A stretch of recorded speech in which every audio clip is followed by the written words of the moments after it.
What's up, guys, and welcome back. Today I wanted to share with you guys kind of the overall findings of the budget tail that I put here on the Aprilia Tuono.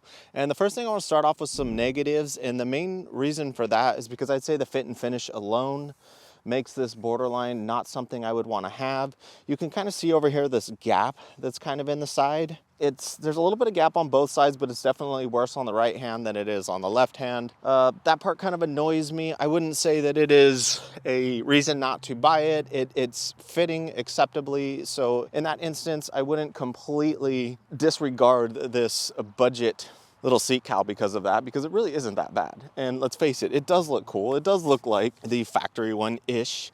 The little plastic weird seat, I wish it didn't have it is like a seat, like a soft padded seat. And let's face it, who the hell is ever gonna sit on that? That would be the most uncomfortable little piece possible, with the plastic pieces digging into the side of your ass, but whatever, you know.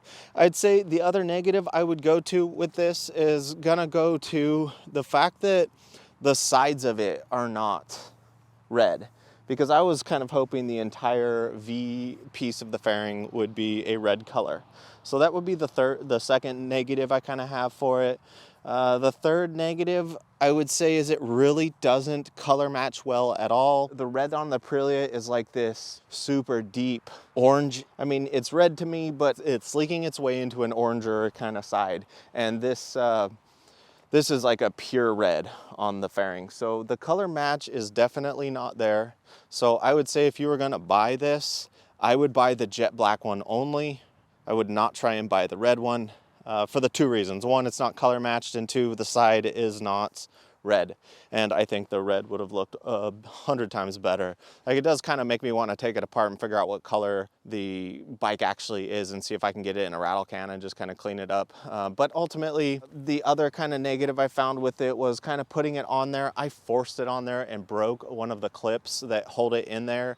It's not really that big of a deal. There's a second clip as well as the main bolt that the key holds the whole seat in. So it is definitely on there, sturdy enough not to worry about. Of course, I wouldn't put somebody, I wouldn't have somebody sit on it, obviously. There's no way in hell for that one. But like I said, I don't think that's what this bike is really intended for, or the seat cowl of this bike is not intended for sitting on, which is hence why I just took off the rear passenger pegs as well. But to kind of recap here, the seat, do I say don't buy it? No. I mean, for the price point you can get it at, I would just go buy the black one and be good with that. Hopefully this was a useful video for you guys. I appreciate you. Thanks for watching, and I'll see you next week. Bye. Je l'ai dans ma tête et ma peau, mon Dieu ce que je l'aime, ouais, elle c'est ma meuf, c'est ma go, donc je lui écris un poème, c'est ma belle, je suis une bête, ses ex ils sont trop bêtes, je l'ai dans la tête et dans la peau, ouais, cette go là en vrai c'est ma quête, et depuis tout à l'heure elle me guette, elle me fait tourner comme une girouette, de toutes les femmes, c'est bien elle la plus jolie, celle qui sort du lot, c'est grâce à elle que j'ai sorti la tête de l'eau, elles sont de mon âme, elle est remplie de vie ma jolie. Je viens chanter pour toi au micro, je viens chanter pour toi au micro.